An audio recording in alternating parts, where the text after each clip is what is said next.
Rice ఉంది పెట్టుకో, మొత్తం పెట్టుకో.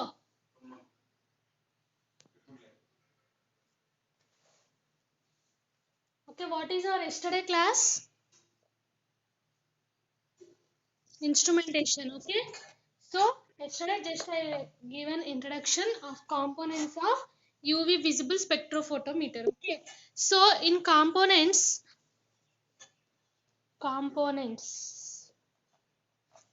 of UV visible spectroscopy. Okay, so what is the first component? Radiation source. Radiation source. Okay, radiation source. So first radiation source. Okay, I told different types of radiations sources are present in UV and visible, but here before that it should have characteristics. Okay, it should have some characteristics. Okay, in that first one is intensity of the incident light should be high. Okay, intensity of the incident light should be high. Okay, second one, it should emit continuous radiation. It should emit continuous radiation. Okay, it should emit continuous radiation. Emit continuous radiation. Next, third one, it should be free from any fluctuations.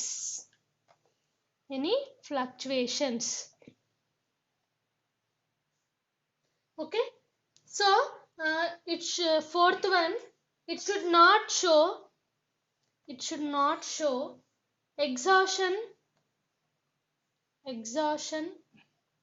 on continuous usage.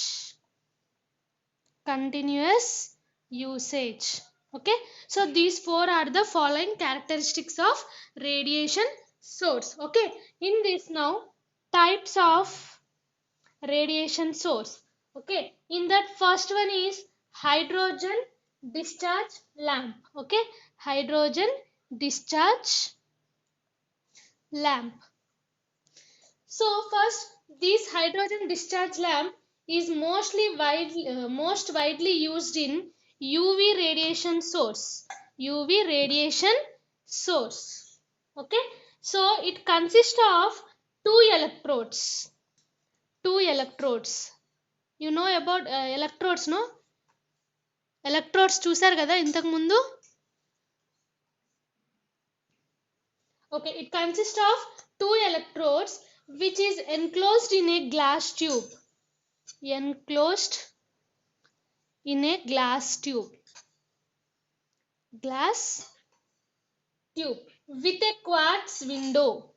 With a quartz window.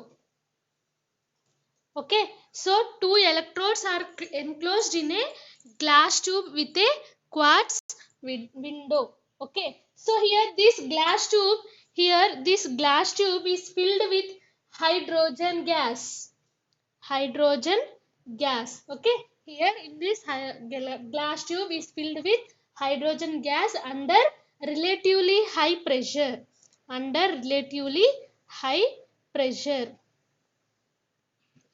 Okay, so here when a voltage is applied across the electrodes, the hydrogen molecules are excited to higher energy. Okay, so nothing but when a voltage, when a current is applied across these two electrodes, these electrodes, then what happens? The hydrogen molecules are excited to higher energy level.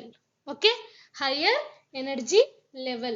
Okay, so while returning to the ground state, this when it is going to higher state, again while returning to the ground state, the electrons will emit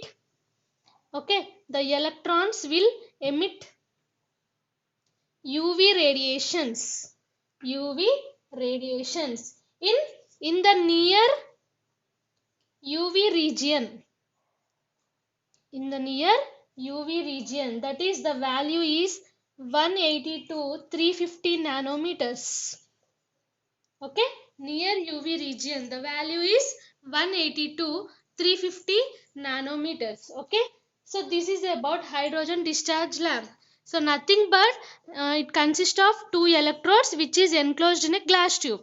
Okay, with a quartz. That glass tube will be made up of quartz. Okay, so with it is having next it is when a voltage is applied. Okay, when a voltage is applied across these electrodes, then what happens? The hydrogen molecules will excite to higher stage, and while returning to the ground state, the electrons will emit the UV radiations. Okay, that is near UV region. That is the value is 180 to 350 nanometers. Okay.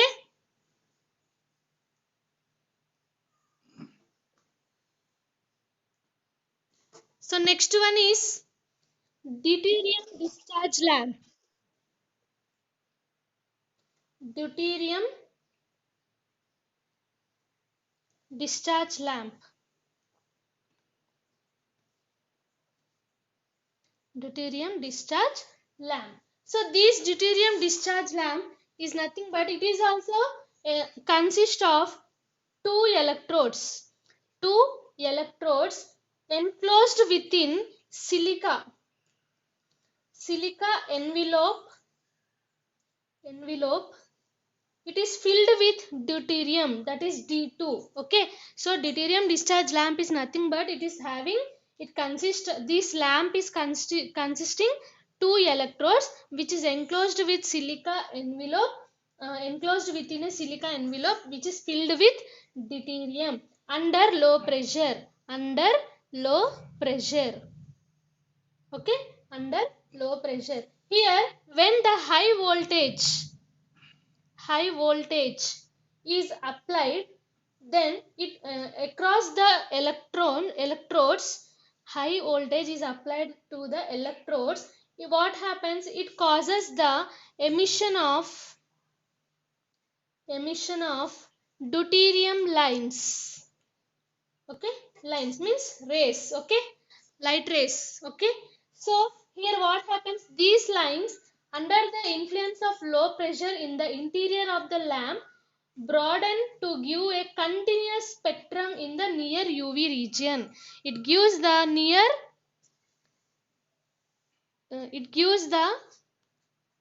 continuous spectrum. Okay, near UV region, near UV region. Okay, so next, the emission intensity of discharge lamp is about 3 to 5 times. Okay, 3 to 5 times the emission of intensity of hydrogen discharge lamp. Okay, comparing to this hydrogen discharge lamp, the emission of D2 discharge lamp is 3 to 5 times. Okay, so here this is about deuterium discharge lamp. Okay, so next, third one, mercury arc. Okay, so this mercury arc is nothing but this is used when a monochromatic radiation is used. Monochromatic radiation is used. Okay, so monochromatic radiations are used. Okay, so here it consists of a lamp which is filled with mercury vapors. Mercury vapors. Mercury vapors under high pressure. Under high pressure. Okay, under high pressure. So here this mercury arc lamp, it does not gives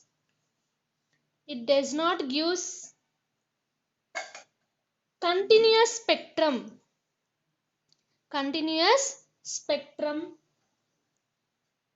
That's why it is not used widely. Okay, so here mercury arc, when it is used, monochromatic radiations are there, that then this mercury arc is used. So this, in this mercury arc, the lamp is filled with mercury vapors under high pressure, and it does not give any continuous spectrum. That's why here this mercury arc will not used widely. Okay.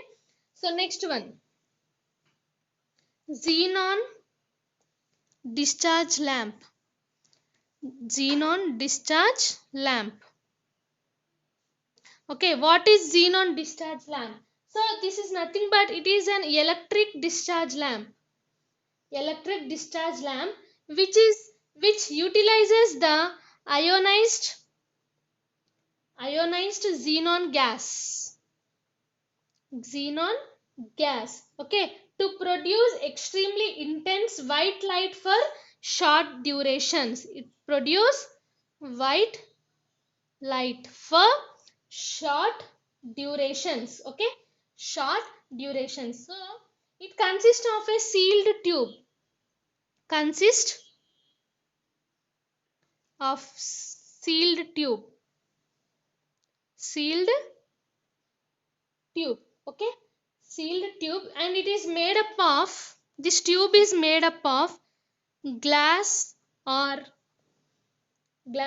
fused quartz. Fused quartz. Okay, and this is filled with xenon gas at a pressure of the xenon gas is filled with a pressure of 10 to 30 atmosphere.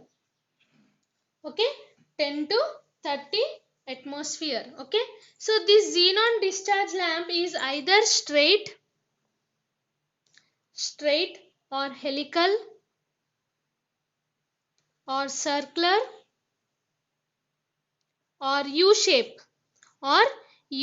shape Okay, this is about xenon discharge lamp. Okay, now these four lamps are used in UV spectrometer. Okay, so next one is tungsten lamp, which is used in visible spectroscopy.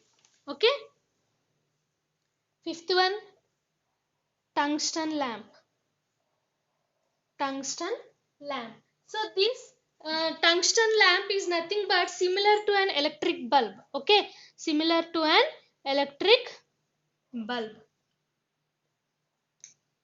Okay, so this tungsten is the most widely used in most suitable material for lamp filaments.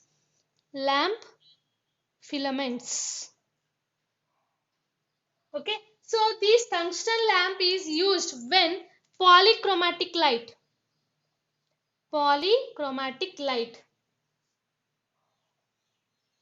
is required.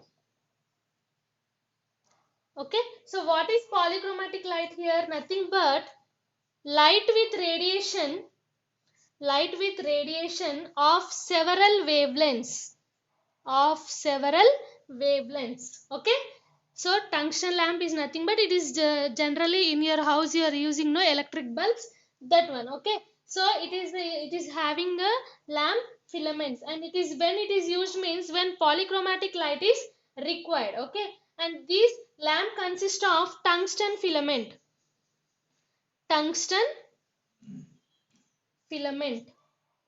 Okay, this tungsten filament is enclosed in a vacuum bulb. Okay, so this when which is heated electrically at high temperature to produce white light. Okay, to produce white light. Okay, so it requires a potential of 3 to 220 volts. Okay, it requires a potential of 3 to 320 volts. Okay, so here this tungsten lamp it emits continuous radiations. Okay, and the overwide wavelength region is 350 to 2500 nanometers.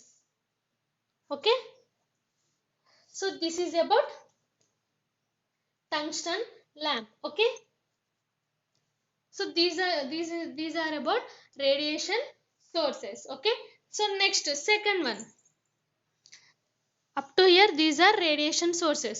So next is monochromatous. Radiation source అయిపోయింది, ఇప్పుడు monochromatous.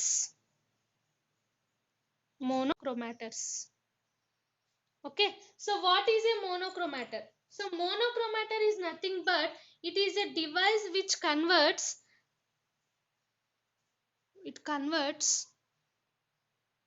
ఏమైంది